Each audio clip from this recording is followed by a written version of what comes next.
अस्सलाम वालेकुम। क्या आपने कभी सोचा है इंसानों को ज़मीन पर क्यों भेजा गया? सूरह अल-बकरा की रुकू नंबर 4 में अल्लाह ताला हमारी तख्लीक क्रिएशन की वो हैरत अंगेज़ कहानी सुनाता है जो फरिश्तों के सामने शुरू हुई। बिस्मिल्लाहिर्रहमानिर्रहीम। अल्लाह ने फरिश्तों से फरमाया, मैं ज़मीन पर एक खलीफा नायब बनाने वाला हूँ।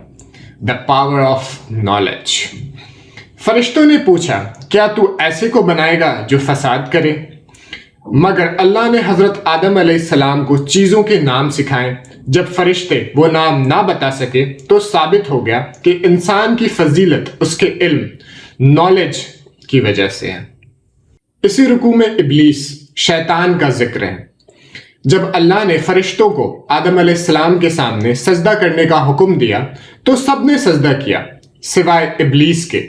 उसने तकब्बुर प्राइड किया और काफिरों में शामिल हो गया।